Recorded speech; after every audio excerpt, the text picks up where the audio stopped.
जावेद जसकानी साहब साईं जी साईं जी शर्म कयो बुढ़ी मरो हिकिड़ो नौजवान पढ़ियो लिखियो माण्हू मारे विधो अथव तव्हां पाण खे अदीब ऐं दानिशर सॾींदा हुआ यकीन कयो त पाण खे कुझु कोन सम्झां ऐं जेको तव्हां चओ पिया साईं बुढ़ी मरो हिननि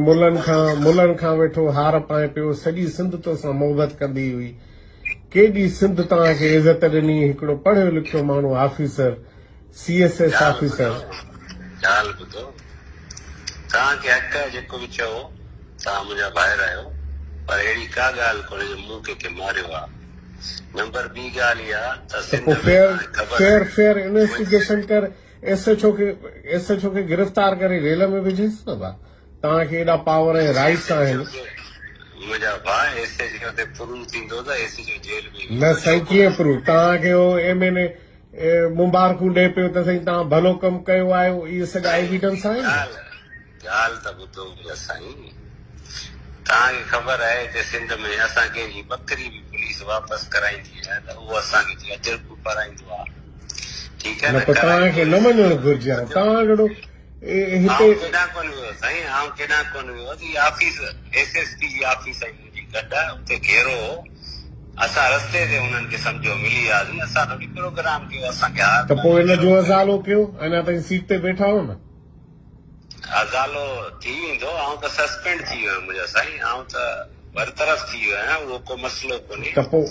जेकॾहिं तव्हां थी विया हो त पोइ हुनजो अज़ालो करायो तव्हां पंहिंजो हक़ सच बयान जो मौक़ुफ़ ॾियो इन्वेस्टिगेशन में इन्वेस्टिगेशन थिए पई वरी हाई लेवल ते असांखे को इतराज़ कोन्हे केॾो ज़ुल्म करे छॾियो आहे केॾो तव्हां जहिड़ो माण्हू एॾो नफ़ीस मुंहिंजा भाउ तव्हां जहिड़ो माण्हू असांखे इहे चए थो इहो मूंखे ॾुख थो थिए हर शइ साबित थी वेंदी DIG जो थोरी कमु त पोइ तव्हां लाइव अची मौक़ुफ़ रखो सोशल मीडिया ते चओ त भाई जेको आहे सो जेकी हक़ सच आहे तव्हां लिखो न साईं आउं सोशल मीडिया वारनि माण्हुनि सां किथे पुॼी सघंदुसि तव्हां हींअर हिकिड़ी मूंखे पहिरीं पोस्ट मोकिली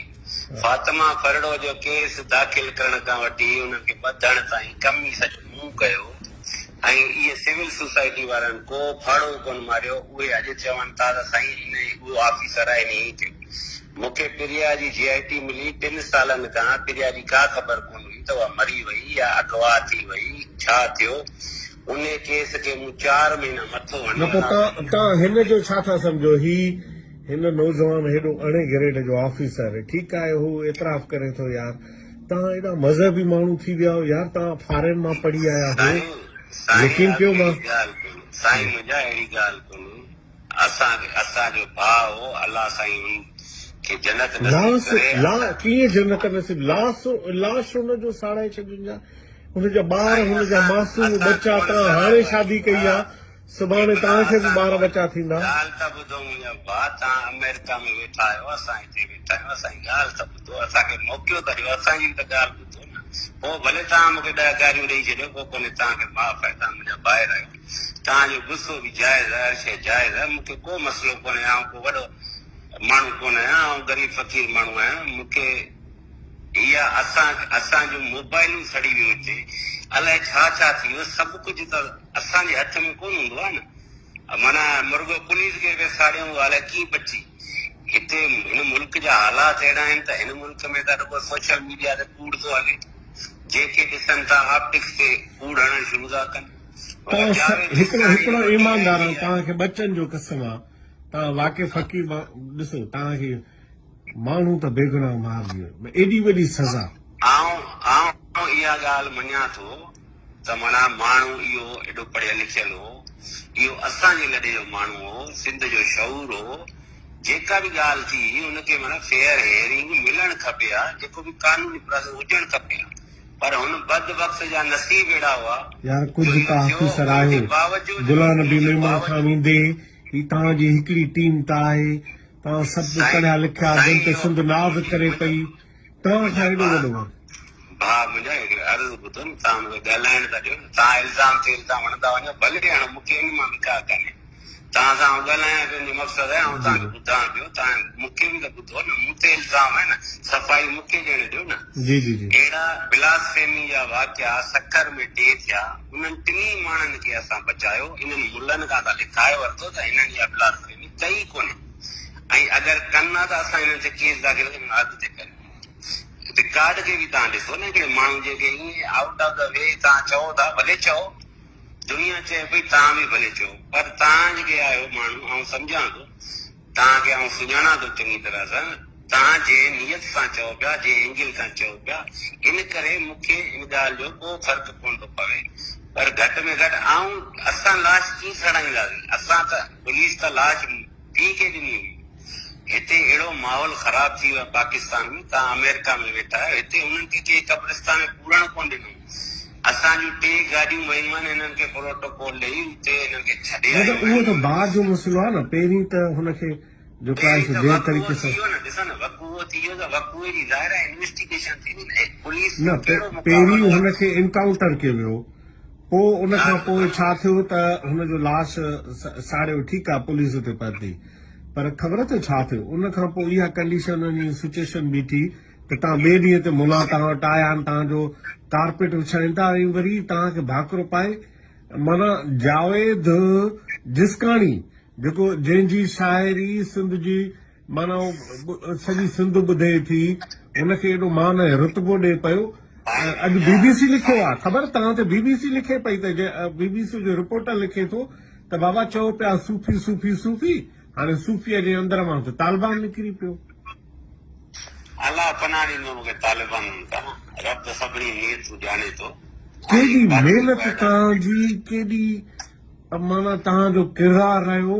ऐं माण्हू तव्हांखे माना मुख़्तसर हिकिड़ा पुलिस ऑफिसर आहिनि जेके सिंध में जन ते माना सिंध जो माण्हू एतमाद कनि। असां ॿाहिरि वेठा आहियूं, असांजो बि एतमाद ईअं न आहे। मां सॼी राति गुलाम नबी मेमून साहिब सां राब्ते में हुयुमि, ऐं मां हुनखे पल पल जी इंफॉर्मेशन ॾींदो रहियुमि, छो त मां बि सहाफ़ी रहियो आहियां। हिन वक़्तु खणी मां यूनाइटेड मां हेॾे कमु कयां पियो ह्यूमन राइट्स ते, त मूं पहिरीं रिपोर्ट इहा मूं ठाही पए भई कुझु बि हुजे, यार हिकिड़ी ॻाल्हि ॿुधो, अरब हुननि खे लेखिन कान था, मके मदीने वारा हुननि खे नथा लेखिन,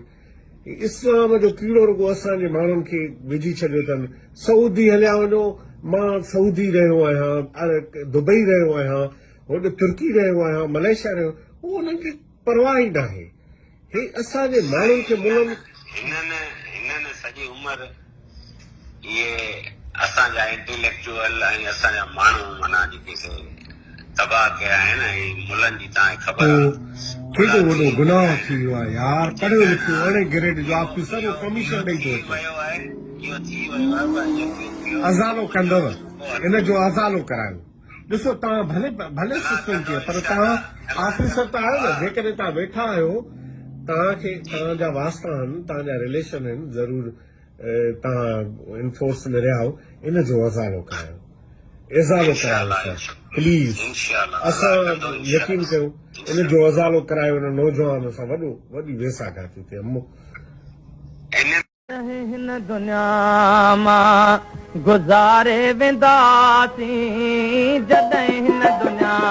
मां गुज़ारे वेंदासीं। ते यकीन रखे ऐं उनजा अमल सुठा हुजनि, उहो ला ख़ौफ़ आहे। त शाहनवाज़ हिकिड़ो मज़हबी घराने जो माण्हू हो, मुसलमान हो, उनजी पूरी फैमिली मुसलमान आहे। हुनजी ID तां हुज़ूर करीम सल्लल्लाहु अलैहि वसल्लम जा रोज़े मुबारक अक़बाल मिलिया आहिनि। उन खे बिना तहक़ीक़ जे अहिड़ो इल्ज़ाम हणी ऐं हुनखे क़तल करे, ऐं उहो असांजे रियासत जो इहो कानून ई कोन्हे त कंहिं पुलिस जी तहवील में उनखे वठी ऐं क़तल कयो वञे। उन खां पोइ वरी उन जेका लाश सां तज़लील कई वई आहे, उन्हनि वशी ऐं जुनूननि इस्लाम जी आड़ वठी, उहो असांजे इस्लाम में बि ईअं कोन्हे। इस्लाम में क़ुरान शरीफ़ में फरमायल आहे, ला इकराह फि दीन में का बि ज़बरदस्ती कान्हे का।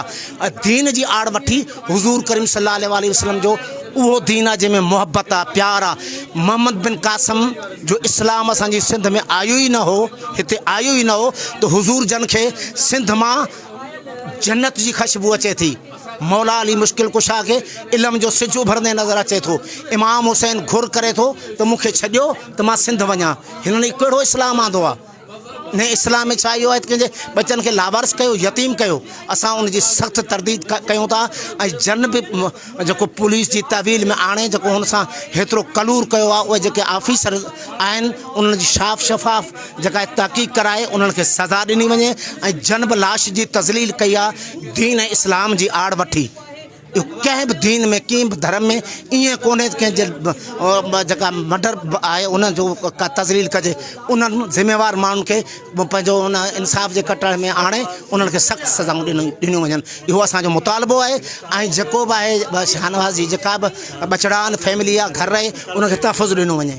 इहो असांजो मुतालबो आहे अल्लाह जा अहकाम पर माझी मोहब्बत माम कीअं निभागन नसीब थी